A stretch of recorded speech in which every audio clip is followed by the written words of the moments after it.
He, gosh, Pat. What did you think Oh, was going to happen in this conversation, Dave? I thought you were going to own us with facts and logic? No. I thought Davis and Pete would try to get a rise out of me, and I thought Pat would come in with just some logic. And I was wrong. He did, just not the logic He did come in with some logic. Pat, I think he's good, but he's not. I mean, basically, he's like Robin. He's Robin. He could be Robin because we were upset that he wasn't playing in the slot. We're like, why is Cedric Wilson playing in the slot? We need CeeDee Lamb in the slot. That's not great for like a found our thumbnail. We found our thumbnail. He needs to be in the slot. You know? Pat going like this, saying, "Is CeeDee Lamb Robin?" Yeah, Pat, could you lean in and do the YouTube face for the screenshot?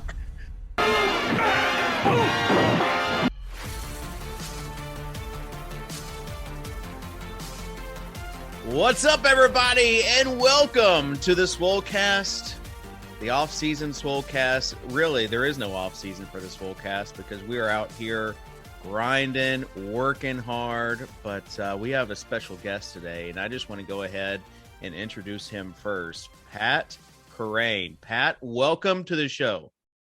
Thanks, guys. My second time on the Swolecast. Yep. Excited to be here. Yeah, first show for Pat Peter was, what would you grade last year's show for Pat? You know, I thought he did some things right. He did do a lot of things wrong. Yeah. And there were some kind of holes in his knowledge of certain NFL prospects that I think was kind of disappointing. You know, when you get someone from Big Peacock on the show, you kind of expect a level of knowledge base that I'm hopeful Pat can surpass this year. For sure. Yeah, so we're going to talk some off-season moves. We're going to talk some wide receiver draft prospects and also just whatever else comes up. Pat, how in depth have you studied this year's draft compared to previous years? Because you're full time now, right? I mean, you're one of the guys. You let's face it, you are the guy at NBC Sports Edge. Well, that's very nice of you to say. I've been deep in the weeds. I got my wide receiver rankings out last week, 1 through 18, and I've got running backs in the works right now, quarterbacks in the works as well. So digging in, it's been fun. I love how I said you were the guy, giving you the chance to be humble, and you just, No, he took it. I took it. Shots fired at Dennis. Good for Kerrane. Davis, how are you doing today? You know, can't complain. Just traded the 101 in a draft today for AJ Brown. So nice to do that. I'm excited. Kansas City Chiefs, going to take a wide receiver in the first round. We're getting some smokescreen stuff. They got some random guy who wasn't even invited to the combine into a RotoWorld blurb today. So good for that. Good for Samori Toure. I mean, if we're going to have Pat Kerrane from NBC Sports Edge on, let's at least credit the correct site for the blurb, Davis. Kerrane probably wrote that blurb up.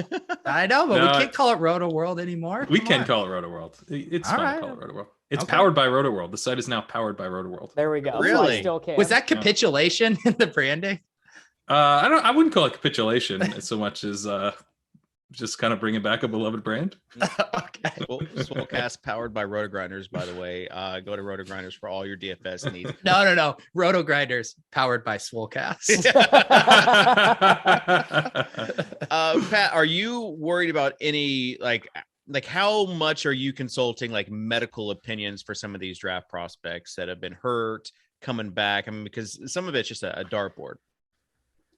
Justin Ross is the big one for me where, I've been trying to get a read on if he's going to fall to day 3 because obviously he missed the 2020 season with a neck issue. And then he had a stress fracture in his foot that shut down his 2021. Wasn't all that good in 2021. Bombs his pro day.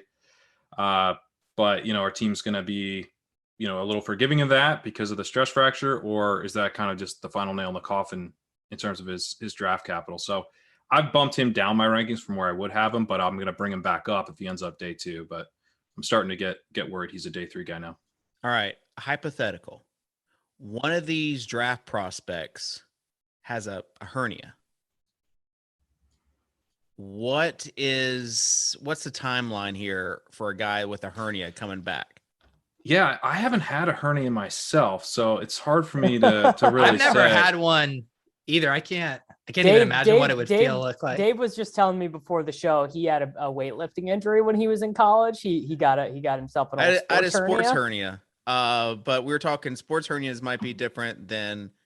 Well, that's in college. Do you remember how that went exactly? Yeah, like I remember the general sense, but I think our sports hernias different than regular hernias. We need Edwin Porras. We need Dr. Chow. We need Dr. Chow. Davis, what are your thoughts on hernias? Well, Kitchen is screwing with me because I told him I think I got a hernia deadlifting this morning, and I'm just really hoping it's not true because I got like 3 golf trips this summer, and I would prefer to not be dealing with a surgical mesh in my stomach during I thought like sports hernias, like they could heal by rest. But Davis says he would rather get surgery and then just be ready after 4 to 6 weeks. Well, it's an outpatient procedure, and you're ready for strenuous activity. You're ready for lifting again in like 4 weeks, from what I was reading. So you have already looked up like this happened this morning. I've already called surgeons. I've already called. I already got on my healthcare provider and found who was in network and figured out who could get me in and out same day. Wow, this is like, moving fast. Pain level. Well, he's got to be ready for the season. He doesn't want to miss training camp. It doesn't hurt. It doesn't hurt really at all, but it'll get worse if I'm right about it, and it is, then it'll get worse. It'll hurt more. Especially at this stage in your career. I mean, younger Davis could have been back to writing and podcasting quickly, but now I think it's safe to say, how long would you be on the shelf? I just would get so fat if I didn't work out every single day. Like it would be unreal. You got the big game coming up, Davis, with the wedding. So correct. Yeah. You don't want to be walking down the aisle. Oh no. No. I mean, this so all right, if you're watching on YouTube, leave us a comment on what you think Davis should do. Professional or unprofessional opinions, they're all welcome. Hopefully well, he doesn't even know for sure he has a hernia, so I think anyone's opinion, I mean, hopefully by the time this gets published on YouTube, I'm literally already under general anesthesia getting operated on. I would like to have it done by like Friday. Wow. Injury, diagnosis, and surgery within the same week. How do they diagnose hernias? They do like an ultrasound to see what your muscles are doing, to see if there's a tear. I'm now picturing Davis like on the operating table telling the surgeon, "Hey, can you speed this up? I would love to be out of here." I got a podcast. I got to get to I'm on the clock in a rookie draft. Like, we got to go. If you cough, Davis, does it hurt? No. You don't have a hernia. You said there's no bulge. And yeah, that does not hurt. You said there's no bulge. You just coughed. I bet you just pulled a muscle. Like, this is the first muscle you've ever pulled. And no, I've pulled muscles before, but generally pulled muscles hurt a lot. Well, this is the same guy who on the infamous Fantasy Insiders podcast would ice different areas of his body and said that his tendonitis was spreading throughout his body. And I had surgery on that because it didn't get better. From his elbow to his shoulder. So, all right. We're taking all medical opinions for Davis. Let's move on. Hang on. Real quick, yeah. Dave, because you're not going to bring this up yourself, but as 3 of your friends here, we do have to talk about you having a DQ Blizzard relapse. I saw the tweets. It seemed like we were back to old Dave. I thought we had moved past that. Can you talk about what happened this weekend? It's not a relapse. It's not a relapse at all. It's balance. It's a lifestyle. You know what? Dave is doing intuitive eating. The problem is his intuition is to drive 0.7 miles to Dairy Queen after dinner every night. Listen, it was within my eating window, and I don't like to brag. You guys know me. I don't like to brag. But I did do a rather intense Peloton workout where JJ, aka Late Round QB, was like, he messaged me, sent me a DM, was like, "Wow, you really crushed it." So I earned it. I earned that blizzard, and it was the dirt. It was an Oreo dirt blizzard with little gummies in them. Did you guys have like the dirt pie when you were little? Yeah, I Oh, remember yeah. those little, someone's mom in your classroom would Yeah. bring them in. Yeah. Yeah. Well, you can't like you could just eat however much of that you want. Like that was a goat kid dessert. And so it was a little bit of nostalgia for me. I couldn't pass it up. You're writing it off as a nostalgia expense. Well, just an experience, really. Wanted to He's see just living life, wanted to see how they were. Like, Yeah. what's the point in exercising and getting this dad bod if I can't treat myself every once in a while? Thought the point was to I'm get with you. rid of the dad bod. No, Davis. I've embraced the dad bod. It's just about health and balance, really. After Good you're for you. married, Davis, I'll send you all my notes. Can't wait for those notes. Here's what I'd like to know. David, do you have like the fleet saved somewhere on your phone of the DQ experience? Yeah, oh my I god, think so. fleets. I That think so. was like that should have won a short film. Dave Oscar. probably- that was a beautiful thing. Dave probably bought one of those NFT infinite object things Infinite just to play objects? the fleet. I'd buy it. I'd buy it. It was probably the pinnacle of my Twitter career, for sure. All right. Are you sad? Are you sad that fleets are gone? Nah. Because let's face it, Fleet. that was fleet the only one Overzet. I was doing. I mean, after that, it was rough. I actually, this is behind the scenes. I've never told anyone this before. Daigle did a bunch of fleets on making like a Thanksgiving roast. It was like a 20-parter. I on remember how- that one. Yeah, Yeah. He was getting into the cooking fleets. Yeah. And there was some I felt like comedic bits in there. So I recorded it, and then I recorded some reactions to it, and I almost posted it. And then I was just like, no, I don't want to be that guy. I don't want to be that guy that offends everybody. Chris Rock proved Wait, you were roasting Daigle's fleets? I was roasting Daigle's roast. Yes. So, but that's not me. I encourage positivity. We foster a positive work environment, and that's what we're going to do. Pat, a few years ago, I made a bet with Davis on Devontae Parker's resurgence. It worked out. Last year, not so much. Well, it didn't really work out. It's you because you lost the bet, but No, you I got won it. the bet. You you bet Josh Dotson. I You- bet Devontae Parker. So if I remember correctly, you actually lost the bet, but you got the rebound year the next year. No, that is I'm pretty sure that's Peter? what happened. Peter. Mediate here. Remind me of the details. I I don't believe, remember them. I believe Kitchen is right. I believe it was Josh Doxson versus Devontae Parker. But I think it was 2017, and I think that he got a bad Devontae Parker year and then got the flop leg the next year. It was not 2017 because Peter wasn't even on the show then. So, Yeah, I didn't remember that. all right. Anyways, he's AJ Greenlight, right? He's at the Patriots now. Peter says he's a great fit. What's your say, Pat? I mean, from a fantasy perspective, I don't think I'm that excited about Devontae Parker. Jacoby Myers is going to be getting his targets. He does his thing. It's not a pass-heavy offense. They kind of came into what we thought they wanted to be down the stretch, where they're a very run-heavy team, and they were pretty effective that way. Mac Jones, pretty efficient, pretty accurate, but I don't think they're going to be like having him throw a ton this year. So, I don't know. He's a late best ball type of guy. He's fine, but probably not that much more exciting than Nelson Aguilar was last year. Oh Ooh. man, Ooh, that is brutal. Pete. We all made the Wentz face. Yeah, the Carson Wentz face. Yeah. Yeah, I don't know. I maybe I am still just clinging on to, old school Devontae Parker. Davis and I watching him in the flesh going absolute beast mode It's just against a the Giants. big man. Yeah. And they do need a receiver like him, right? Like that's what N'Keal Harry was supposed to be. And it was a disaster. that's true. And I think it probably also hinges on how much improvement do you think we could see from Mac Jones as a passer?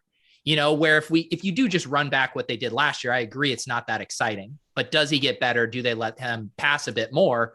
And then could Parker be a beneficiary? I mean, I think no. I think Belichick is pretty, I think he told us that he does not think that they're going to be airing it out like that with some of those game plans they were running. Like, he didn't trust Mac Jones to do anything. And I mean, part of that was everyone on the team is so slow. Kitchen, were you eating up the articles talking about how Jonnu's going to be moved to H-back this year? He's going to be playing the Kyle Juszczyk role for the Patriots. Is that really doing it for you? I did not read that, but I will say I will welcome that. Anytime you can pay $14.5 million against the cap for a fullback and still Rotopat will still say you're the best coach in the NFL, you got to do it. Yeah, did you see the over under of wins this year? 8.5. I was gonna say 8.5 or 9. Yeah. I think Mac Jones is pretty good. I think Pete's point about him maybe taking a step forward and changing things is a good one. If he's showing more this year in his second year, I don't think they'll just, be a shell of an offense the way they were at times last year. Okay, what do you think? How do you think does Kendrick Bourne factor into this conversation at all? Is he just out of the picture, or is that going to just be their clearly defined 3 wide receiver set? Do we think? I'm not. I mean, I think Kendrick Bourne, he makes a few exciting plays a season, but he's always been kind of a role player type of guy. John Paulson loved to tweet how he was wide receiver 29 on the year. He did have a few of those, didn't he? He had a few flashes there. It's called Spikes, Peter. My bad. Spike Week. Check out Eric Binefor. Yeah. Every Wednesday, 6 p.m. Eastern. So, all right, you got 30 seconds before we get in draft prospects, Pat, to talk about your love for Rojo and the Chiefs. Well, I mean, Davis had me on his podcast, and we got to celebrate the meshing of our brands with Rojo to the Chiefs. Mm-hmm. That was fun, and I mean, I think it's obviously a great landing spot for Rojo. If you're rooting for Rojo to land somewhere good, he's going to have some touchdown upside, have some spike week potential that way. I don't think as a dynasty asset, Davis revealed that he sent a late second in Superflex for him. That's about the most I would send. He's an expiring asset really, because he's on a 1-year deal. But I mean, he's very cheap still in best ball, and it's kind of once again I'm going to be drafting Rojo because he's got some contingent value.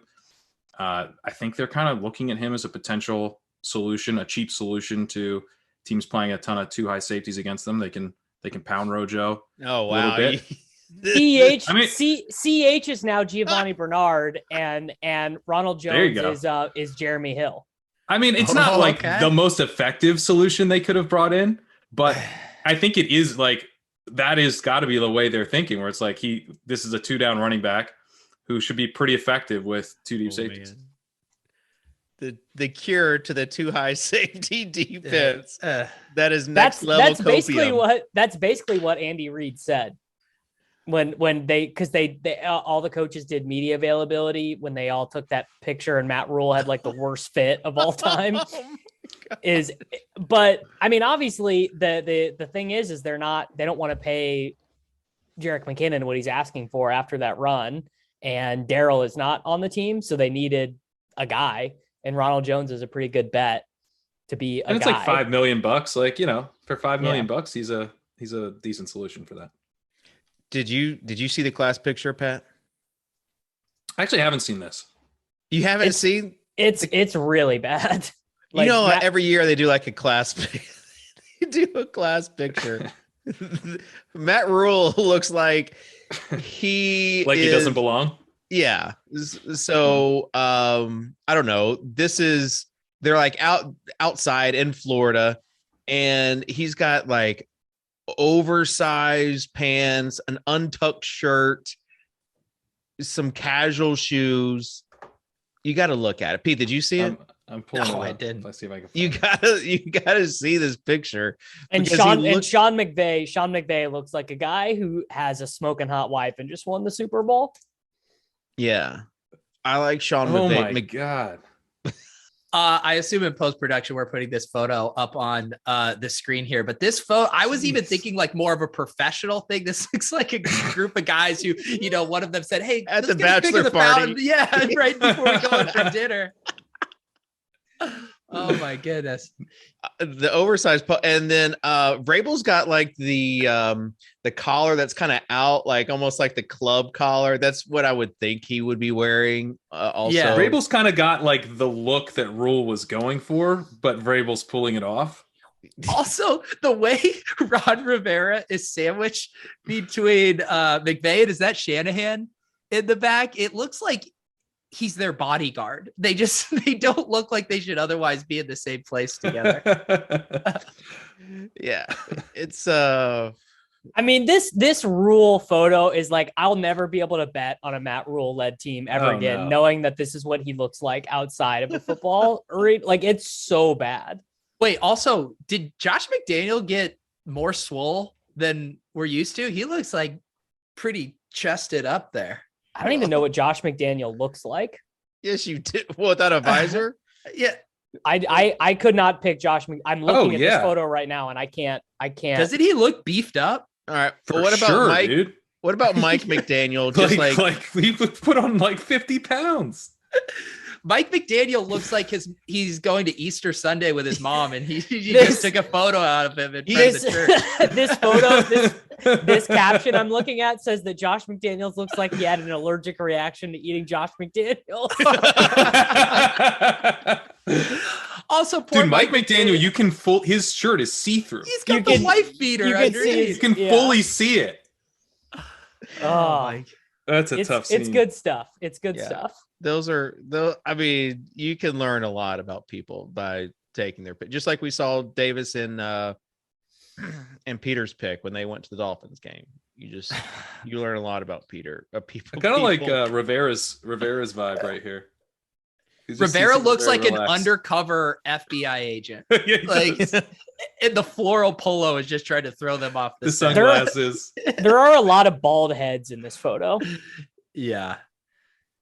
All right, let's move on from balding.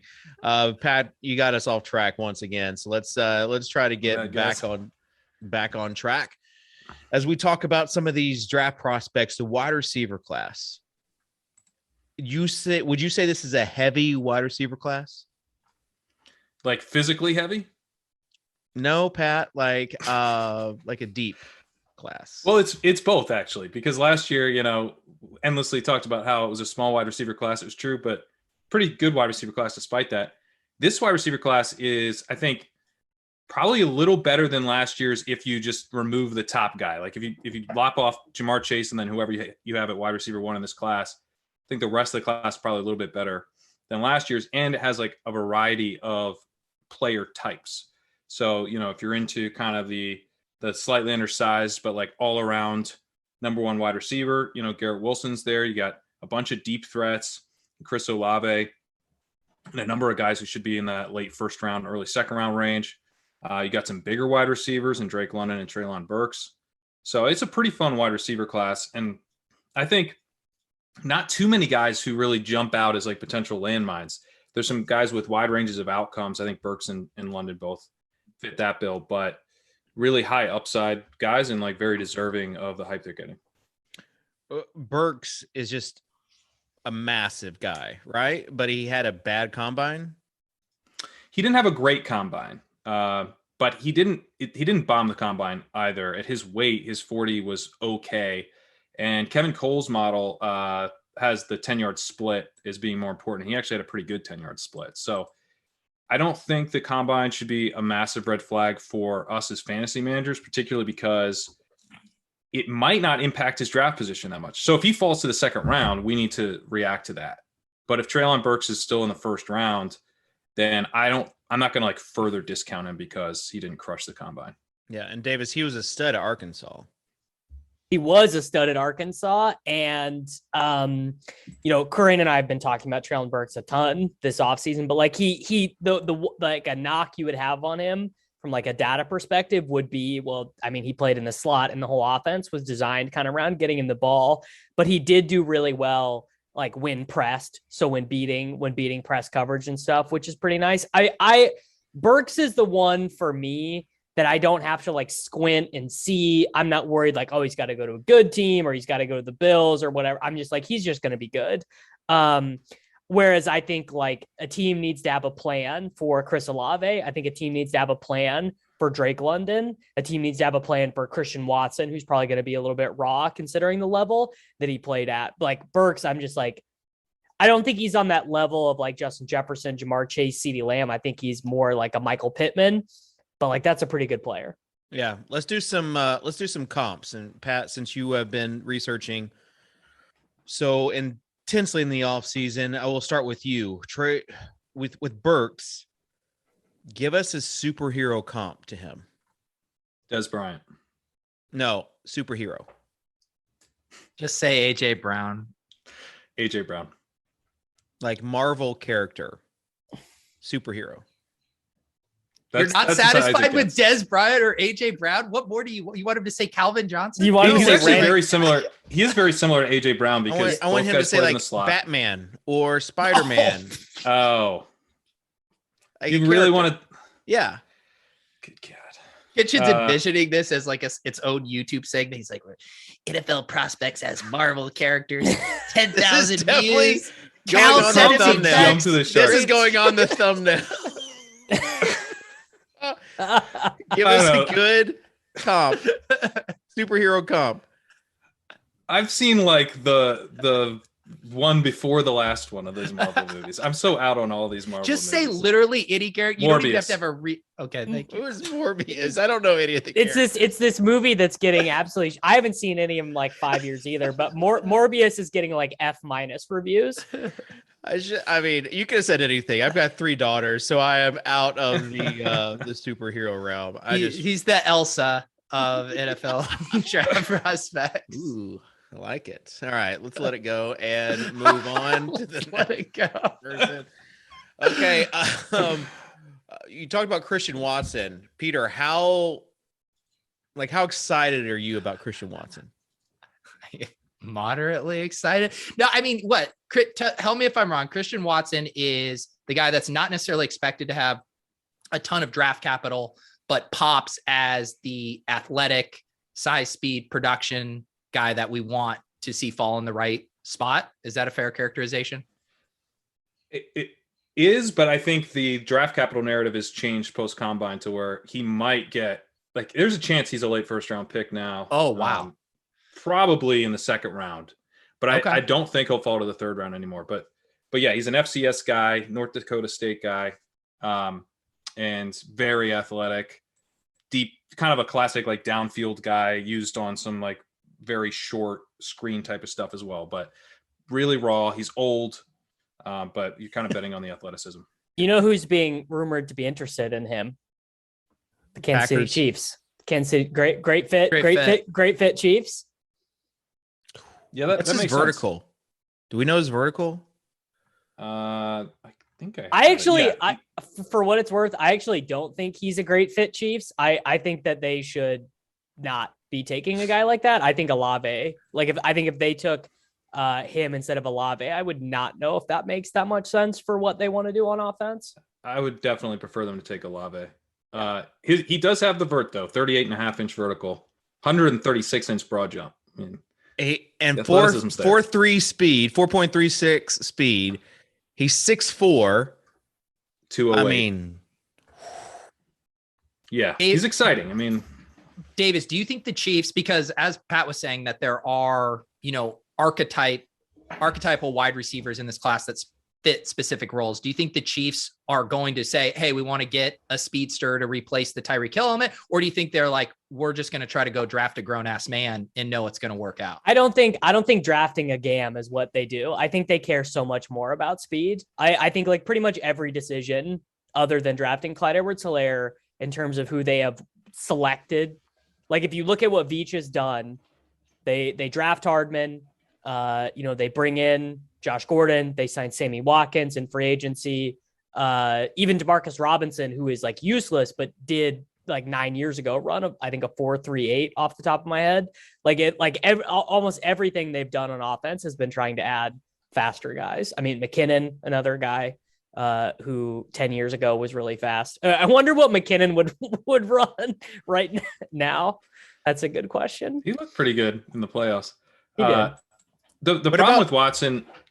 Go ahead, Pat. I think if you're the Chiefs, the problem with Watson is that there are other guys who have that same like type of role and are very athletic that you can get cheaper. So like Alec Pierce would be an example of like a Watson arbitrage play. Another really athletic guy. Yeah. But it probably cost you a 3rd round pick as opposed to a late 1st round pick. All right. Talk to us about Alec Pierce. You have to Cincinnati understand, a lot of people that are listening to this show, they're just kind of coming in green. And so you can't just say Alec Pierce. You have to say like who Alec Pierce is. Is he Batman? Right. Is he Robin? Is he Morbius? Classic Spider-Man play here. Alec Pierce, he's 6'3", 211, kind of a one-dimensional outside deep threat, but really impressed at the combine. Had a 4.41 40, 129-inch broad jump, 40.5-inch vertical. He had a 17.1 ADOT in his final season, 16.8 for his career. Like, he is a deep threat. There's like no issues with like how you're going to use this guy. He didn't get like a ton of targets, which isn't great because he played with Desmond Ridder. Ridder was willing to throw the deep ball, but he was awesome in yards per target with 11.1. So your hope is basically, the like shoot for the moon hope is that he's Terry McLaurin, but he could pretty easily be like Marcus Valdes-Scantling. He profiles pretty similar to Martavis Bryant. So hey, Martavis Bryant. That's not bad. Martavis Bryant would have been a star if what was it? Was it he couldn't stop smoking weed? Is that I can't remember what his suspension was. He would have been Weed great. was one of his suspensions. Yeah, he was looking good. He also looks like Miles Boykin and Matt Collins. So it's not like but you can get him if you're the Chiefs in round 3. Watson's probably late round 1 for them. All right, here's another great fit for Chiefs. Maybe the Titans as well. Do you know who I'm going to say? Ben McBride or Trey McBride? No. Someone has speed. Someone who also is injured for the Titans. Jameson Williams. This is a track star who at Alabama was crushing it and then got hurt. What's his range of outcomes? I think Jameson Williams is really exciting. I think he comps to like Will Fuller. He looks a little bit like Jalen Waddle, although he's more of a true deep threat than Jalen Waddle. If he had not torn his ACL, I think he'd be right there with the top 3 guys in the class, which I have as Burks, Wilson, and London. The ACL tear obviously changes things for both real life and fantasy, but he was incredible in his final season. He only had that final season because he played at Ohio State, had to transfer because he couldn't earn routes with Wilson there. Olave. Yep. We also have Jackson Smith and Jigba was in the wings. So he made the move to go over to Alabama. But you did have John Mechie there, who was considered, potential first-round pick that he thoroughly played ahead of. I mean, just took over that offense, clear number 1 option, clear deep threat and number 1 option. And we got 15 games in the final season. So it's not like you have like super small sample. Like where you look at Drake London, we're really hyped on his final season. He only played 8 games that year in 2021. So at least we have a 15-game 2021 for Williams. Feel pretty good that he's very talented, off the charts in yards per route run. Clear role in the NFL. And honestly, I mean, maybe the ACL helps him in the sense of he lands with a better quarterback. Cause I think the Chiefs, like the Bills, the Packers would all be very interested in him if he's there. Peter, what is the best situation for a wide receiver to be drafted in this year? The Chiefs. Great fit. Chiefs. I mean, you're setting me up for it. Other than the Chiefs. Well, Bills, Cowboys, Packers too. Yeah. I mean, the Bills. Packers would be number 1, right? Like, I don't think so. I think the Chiefs are number 1. Yeah. Because don't you think we have seen so many times with the Packers and Aaron Rodgers, him not coming around on new players, young players. The guy had Wisconsin Randy Moss and chased him off his team after he dragged his ass through a playoff game. Like that might be a generous comp, but we take it. He was on your podcast, so he gets the Randy Moss comp. He's Superman, Dave. If you want to comp, Jeff Janis is Superman. Yeah, but whereas. Yeah, so there's actual risk there that Rodgers is just like, actually, I don't like this guy, where you feel pretty confident if a talented wide receiver is drafted in the first round and steps into the Bills or Chiefs offense, they're going to do well.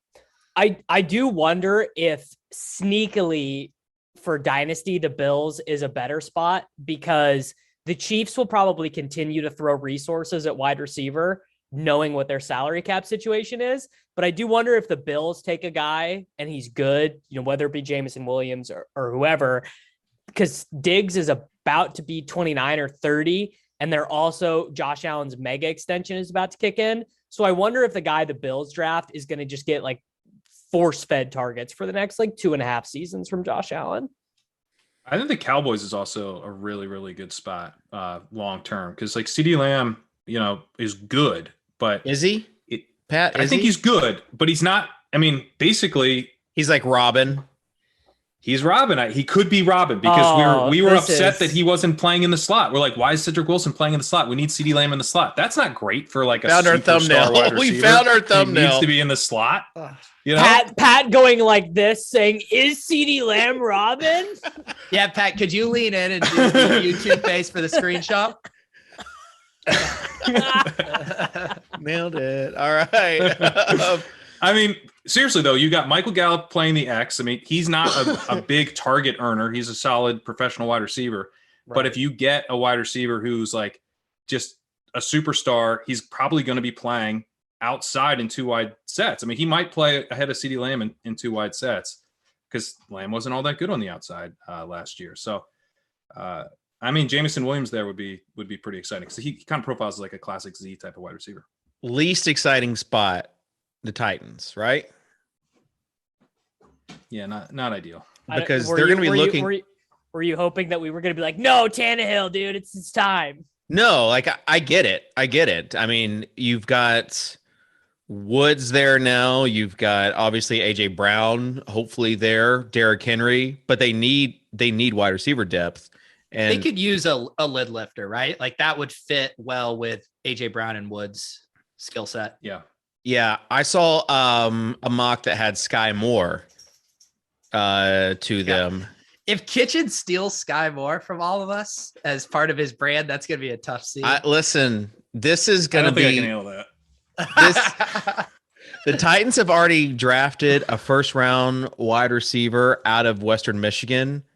And didn't pan out the way we expected it to. So Sky Moore, I'm kind of iffy on him, but I know that you love him, Pat.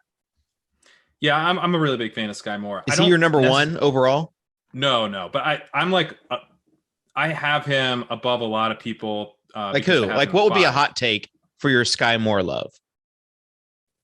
The hot take would be he goes first round, and then I put him ahead of Jameson Williams because he has torn ACL. That would be the hot take. But right now, no, he's already going. This mock already had him going first round. So give me a hotter take. Like, what are some of the wide receivers you have him above? I've got him above George Pickens. Oh, okay. Yeah, I mean, I'm pretty high on Sky Moore. I've got him wide receiver 5 in the class. I've got Burks, Wilson, London, Williams, and then Moore. So to further Dave's question, is there any chance he could go higher than 5 for you? Or is he capped out there even if he goes? No, I could put him ahead of, I guess the real hot take would be if he lands in a good situation late in round 1, that I put him ahead of one of Burks or London if they don't end in a good situation. So Sky Moore to the Bills or Chiefs in the first round. Now he's top 4. Now he's like wide receiver 3. If he goes to the and Twitter explodes. If he goes to the Bills or the Chiefs, he's wide receiver 2, I think. Wow. Ew. Now hot taking me. Who would you have? Would you say Burks? That the sky is the ceiling? I mean, it would depend. It would depend on where Burks and Garrett Wilson go, because there is a decent chance that Burks and Wilson also get taken by teams with elite quarterbacks. Right now, there's a chance that Garrett Wilson gets drafted by the Jets. I mean, I know all we care about is talent shit, but if Garrett Wilson gets drafted by the Jets and Treylon Burks and Sky Moore go to the Chiefs and the Bills, like, I'm sorry, I'm not taking him. I'm not taking the Jets guy over the Chiefs guy. Davis, why aren't we talking about George Pickens more? I am. This is. Did you even know this, or are you just guessing at darts? Do you know that I love George Pickens? Well, you're not listening to all of Davis's podcasts. Yeah, Kitchen. Well, I think Davis. That David basically just repeating the last name he heard. Yeah, that's what I was wondering is if Kitchen had like made notes or if he was just reading a list of guys. I'll tell you the reason why is Ben Pritchett has been in my ear for the past year talking about how awesome George Pickens is, and then I'm listening to all these podcasts, doing all my in-depth research, and he just hasn't been a guy that's been highly touted by draft Twitter. Well, these people are not going to have a good time when they come to find that George Pickens is going to go in the first round and he is a dog. That guy is so good, and he had a weird career. He plays for a team that doesn't throw the ball very much, so it makes his market share numbers look weird. Like, Pat, I can't remember if it was you making this point or Kevin Cole maybe made this point to me, but like one touchdown either direction in Georgia, like one extra touchdown or one subtracted touchdown could be like 9% of a market share because of how little they throw and because of how much they run the ball. So I'm not, and he was better than expected at the combine, 10 months removed from the ACL. He is going to be a great run blocker, which I know doesn't matter for our purposes, but it's going to make coaches like him. And compared to like the treatment that Jalen Reagor and guys like that get from their coaches, just having a guy who's going to ingratiate himself right away to a head coach, I'm on board. Like, I just think Pickens is a smash. You see him like as a Thanos, Davis? Yes. Yeah. I don't. I never issue, but the talent is there. I've never seen Infinity War, but I'll say, here, we'll do the screenshot. George Pickens is Thanos. Do we have a George Pickens snapping his fingers? You gotta hold the hand up so they can put the glove on. There we go. Devin, work your magic with that. Can't wait for this new era of Swolecast with some true post-production involved. All right. The point that Davis made about the touchdowns is a good one with Pickens. Well, but to be clear, it's not my point. I stole that from someone who's smarter than me. Who? I can't remember. I just said it was either Kevin or Pat made that point to me. I have talked about it, but I don't know. Maybe Kevin was. Davis stealing it from Pat and then saying it on a show that Pat is on is awesome. It's pretty great. Yeah. The thing with the touchdowns though is that like that's the good part of his profile is that he had a 33% touchdown share as a freshman, true freshman, 35% as a sophomore, which is really nice. But he only had 8 touchdowns and 6 touchdowns in those 2 seasons. He had 727 yards as a freshman in 12 games. The raw stats are like a little bit like he had a freshman breakout, but it came on really, really low raw stats. So it's like, to me, it's that maybe the market share stuff is actually overrating him rather than underrating him. Did you see that someone compared him to Davante Adams? That's just what people will always do with the 6'2" guy. Well, it was actually himself that compared. Oh, he is like, if you watched him, he is like David said, he is a dog. He does not lack confidence at all. I think he's more of a downfield guy than Davante Adams. Yeah. You know, I feel like you don't even want to give yourself the Davante Adams comp because it means it's going to take you like 4 years to realize your potential. It means your quarterback is going to hate you for the first 2 years of your career, and you're going to be playing behind Donald Driver and James Jones. So, Pat, you're saying he's an upgraded Davante Adams? I'm saying I think he's more of like a. I think he's more of a Sidney Rice or maybe a Will Fuller. I was saying like maybe like a bulkier Will Fuller. Yeah, like a more sturdy Will Fuller. I would take a bulkier Will Fuller. I mean, well, you obviously there are some trade-offs with that though. Like Will Fuller is like maybe one of the fastest players, and Pickens is not that fast. Speaking of Will Fuller, are we going to get him signing with anyone anytime soon? How long is this going to drag on? I mean, so. Pat, I can correctly attribute this. Pat was telling me that the finger thing was like actually a real thing and he had to have another offseason surgery on it. And then I also heard that like the mental health aspect of like just not wanting to play last year for the Dolphins was like also real, that he just was like not feeling playing football at all last year. So, and maybe he really wants to go play with Deshaun Watson, or maybe like most of us, he's like, I don't know how much time I really want to be spending around Deshaun Watson these days. So maybe I don't want to just follow this guy to Cleveland. This would be Tuttle's time to come in with a comment that would try and attempt to get him canceled. he does that pretty well. Peter, Superflex, regular best ball, where you're seeing these rookies go. What are some wide receiver, like some good value wide receivers, and maybe some wide receivers that you're just not touching because they're way too high? Yeah, I do think they've seemed more palatable to me in the Superflex, just with how much the quarterbacks are getting pushed up. I found myself just more comfortable taking these rookies. Whereas in the original, say big board on Underdog, I thought there wasn't quite as much upside left on the bone based on where some of these guys were going. So I had been trying to target more of the guys that we were unsure of their draft capital. Sky Moore, like we mentioned, was free for a long time. Christian Watson, really cheap. Whereas I didn't necessarily feel like chasing, Treylon Burks into the 5th, 6th round sometimes, just because he was kind of the de facto wide receiver 1 at the time. And I think though I've ended up with way more of the running backs late, just trying to throw as many darts, just knowing that kind of the smart. Binary upside is so good there. And I probably don't have as much of the rookie wide receivers in my portfolio, just because, the call might be coming inside the room with ship chasing a bit, but everybody just loves young wide receivers these days. And so sometimes you got to adjust. I mean, cause you do know one of Rashad White, Pierre Strong, James Cook, just one of those guys is going in the 3rd round to a team where you can squint and see him scoring a bunch of points, right? Like whoever, like Amico tweeted this the other day, like the only possible team that could draft a running back and give him a 3-down role is the Texans. Like what if the 49ers take a running back in the 2nd round to get, what's stopping them? Yeah. Did the Texans sign Marlon Mack? They did. Yeah. There's your 3-down back, Marlon Mack.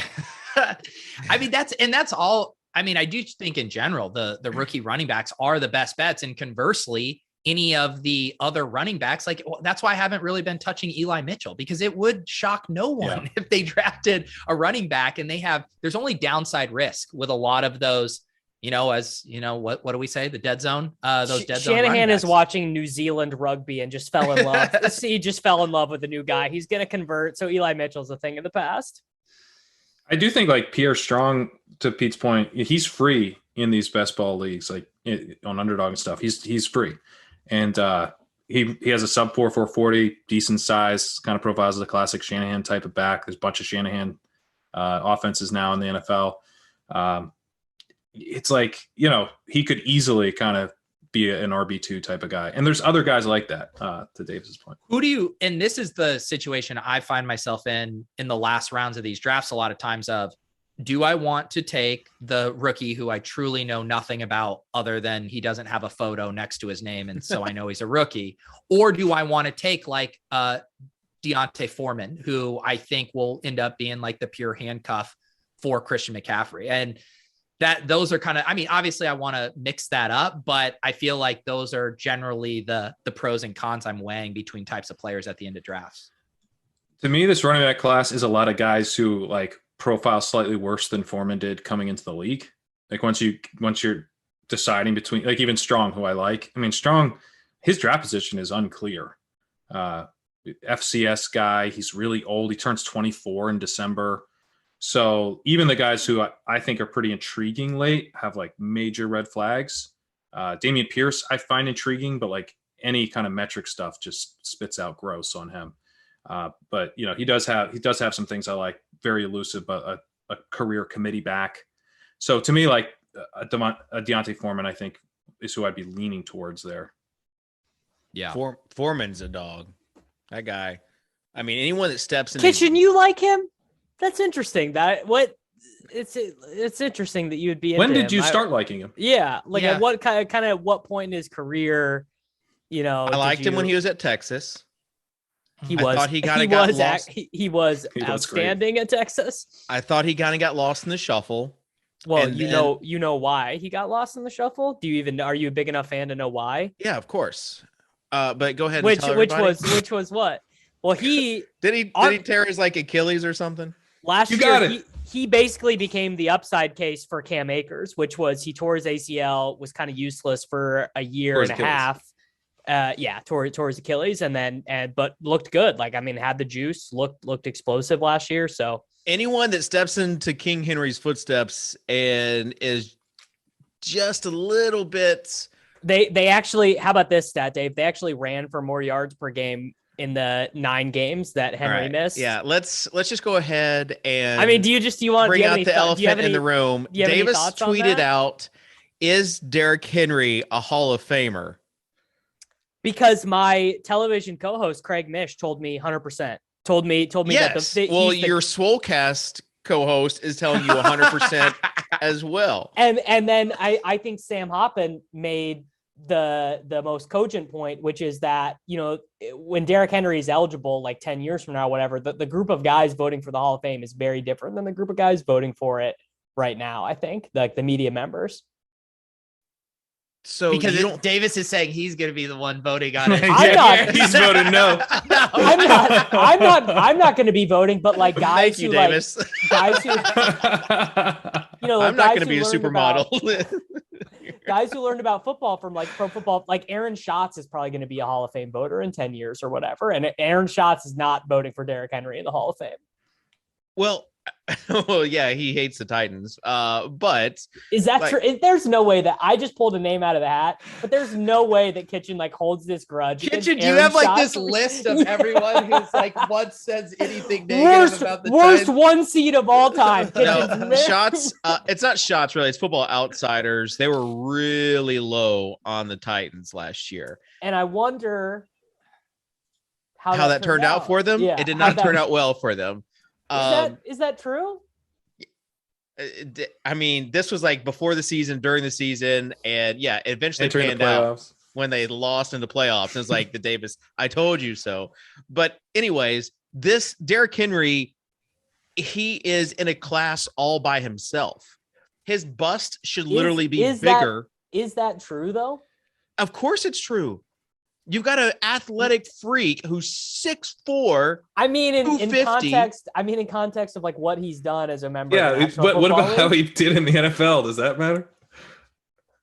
Pat, I'm sorry. Are you anti-King? I'm not anti-King, but I mean, Are you one of know, these a class guys? all by himself? Hey, Are you one of these all by nerds himself? every year? And you're like, oh, you can't draft Derrick Henry in the first round.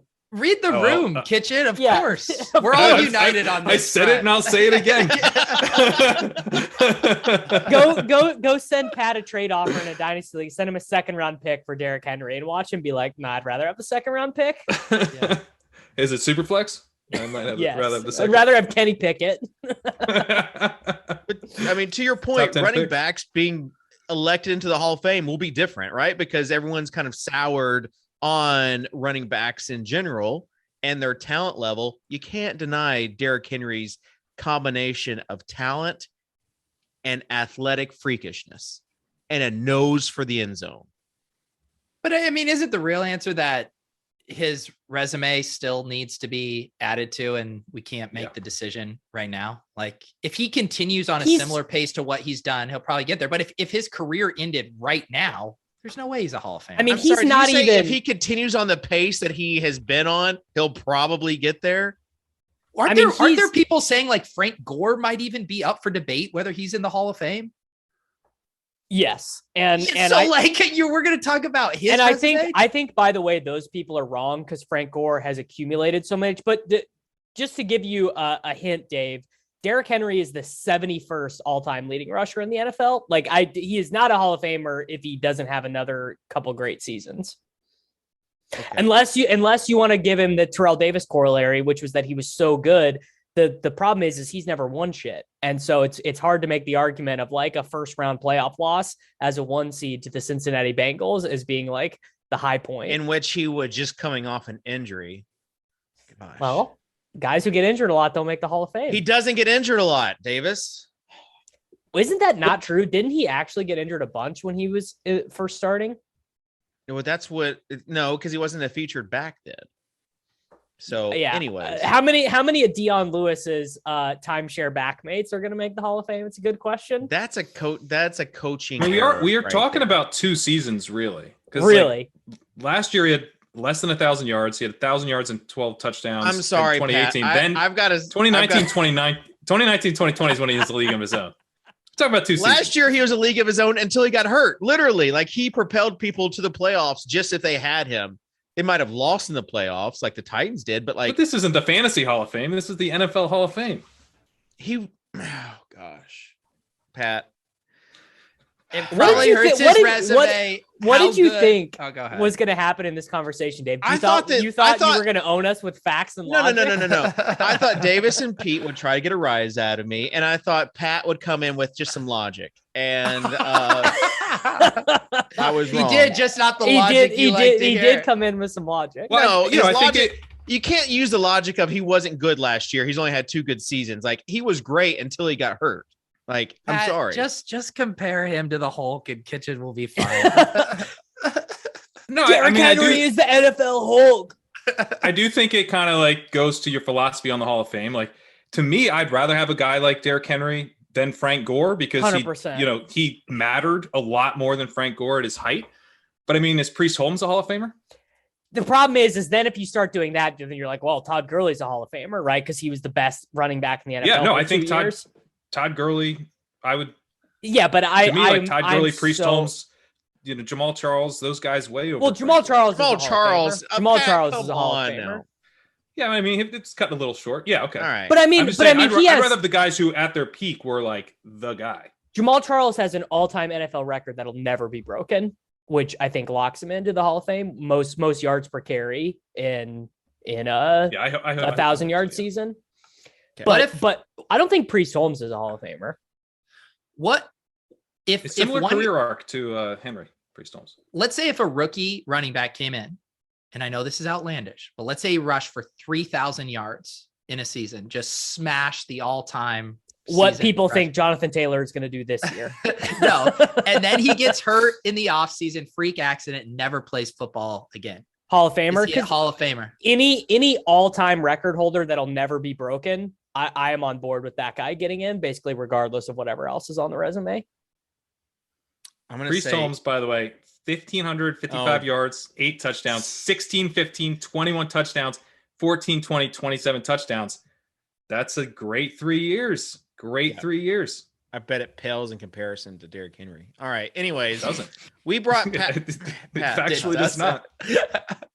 We brought Pat on for his drafting prowess, not his Derrick Henry prowess. So we're gonna go. We already back have that to- prowess covered. We're gonna go back to some prospect questions, Pat. I want to ask you about Dare Rosenthal. Thoughts on Dare being drafted in those mid rounds this year?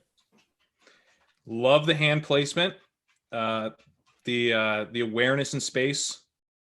Beautiful footwork. I mean, if you guys are looking to watch some tape on footwork, I want the Rosenthal. backstory on how someone becomes named Dare Rosenthal. Those really feel like conflicting cultures in one name. See, I didn't think that. I thought he was a development prospect, that the feet and hands were not there.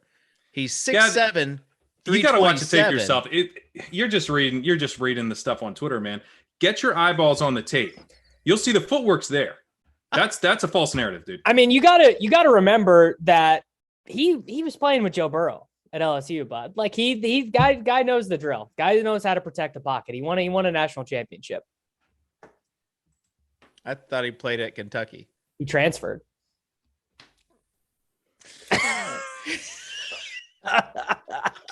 Kitchen, we don't have you on this show for your offensive line prowess. All right. Anybody else got some questions for Pat? Even I, an offensive line thought leader, you got me on that one, Kitchen, because I was searching within a list of skill position players for what late round running back or wide receiver Dare Rosenthal was until I realized he wasn't going to be on that list. I saw Pat like glancing at the screen as he's talking. Like you could just look at the screen. You don't have to like glance at it. Like it's well, okay. I wrote down every trope I could think of after last year's debacle. Yeah. I mean, all jokes aside, I have done my 50 hours of research on him. He does have the quickness and growth potential, long arms, powerful base to be one of the most popular players in pre-draft film sessions. And I would say if he impresses in private workouts, he could climb the draft boards. I mean, he is a big athlete with good bulk and a filled out frame, stays balanced and doesn't overextend and pass. 6'7". Yeah. I mean, if he improves his footwork, he's there. I mean, I even like know that he said some similar stuff. Did he? Yeah. A lot of people don't know that his birthday is December 10th. I know that.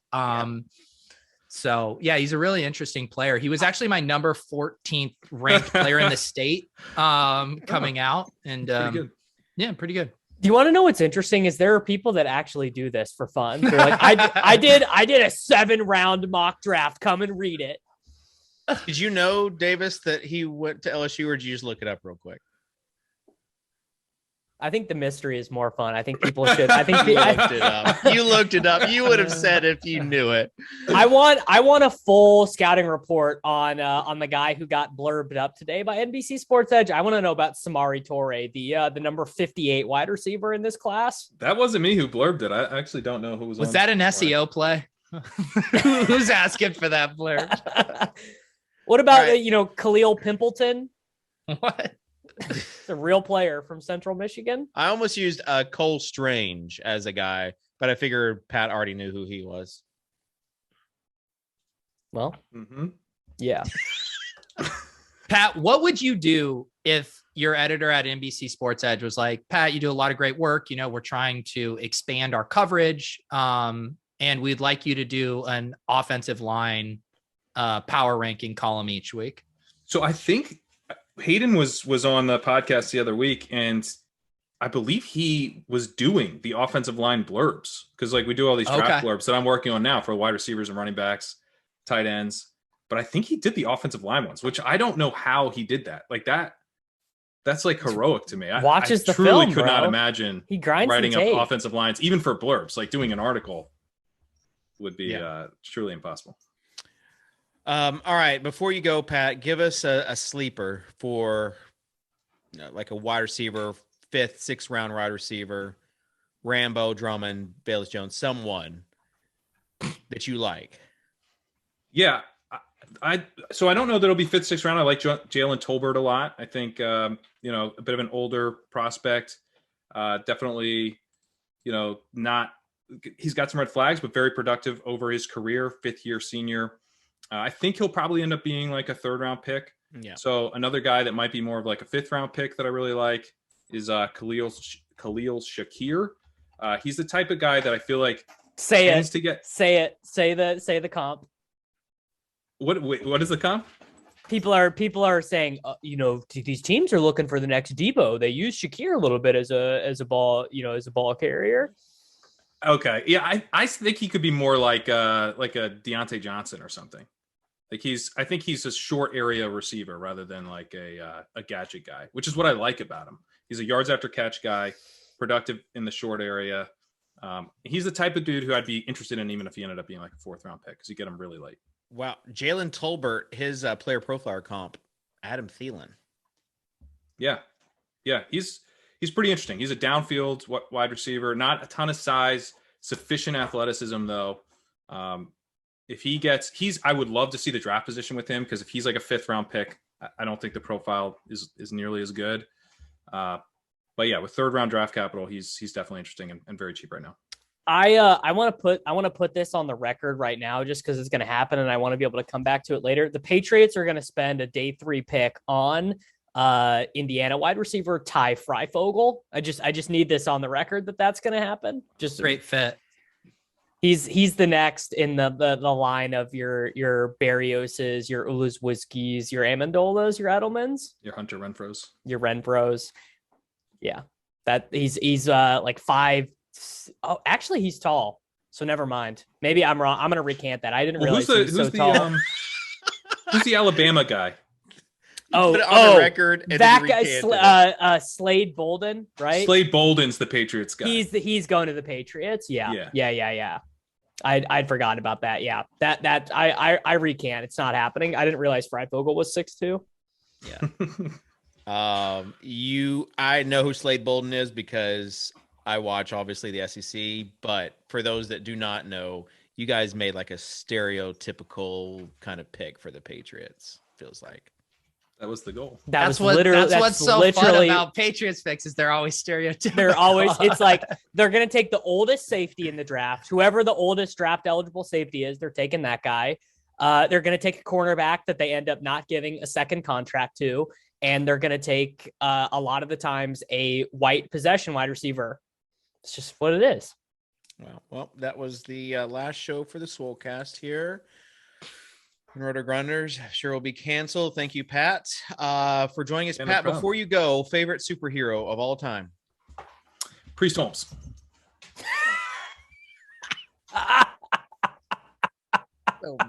Kerrane, you're not normally that funny. That was I know. That was really clever. Must be the Swolecast rubbing off on you. All right, give us let people know where they can find you. We got a big audience. NBC Sports Edge, good football show on the podcast feeds. I've got running backs and quarterbacks coming out soon. My rankings over there. Wide receivers already published. Awesome. Davis, good luck on the hernia, even though you displayed no symptoms of a hernia. But thank you. Yeah, I appreciate your thoughts at this time. Well, good luck on that, bud. Do you have any final thoughts for the show? Yeah, I'm just really looking for Jareth Stearns out of Western Kentucky to, maybe get picked up as a day 3, priority free agent. Probably going to rank him as I'm going to go full Waldman and rank him as my wide receiver 7 in the class. And I'm just really looking forward to that. All right, there we go. Peter, final thoughts for the show. Yeah. I don't want to say I was distracted, but I have been trying to think through my preferred Dare Rosenthal comp, and I did settle on it, and it's Wolverine. That's pretty good. Thank you. Wolverine took some time to develop, but it's pretty good. All right. Needs a few surgeries. Pat. All right. That will do it for the Swolecast here. Special thanks to Patrick Kerrane for being on the show. Tuttle hopefully will be on with us next week. He had a 12-game NBA slate. He was working. Is there a Wisconsin draft product that we need to be aware of for him to underrate? When we cover running backs next week, I'm sure he'll hit us with some. Well, they don't have one this year, but who is the Quintus Cephas is going to be better than Jonathan Taylor? That was the all-time Tuttle Wisconsin take. I found one prospect, Jake Ferguson, their tight end. He's actually pretty good. Yeah, there you go. Tuttle will have Ferguson takes for you. There's the tease. Okay. All right. So we'll see you next time. Hit us up on YouTube. Leave a comment. Tell us what you liked, what you didn't like, why Pat is wrong about Derrick Henry. Any of that stuff, hit us up in the comments, and we'll see you next week here on the Swolecast on RotoGrinders.com. Peace.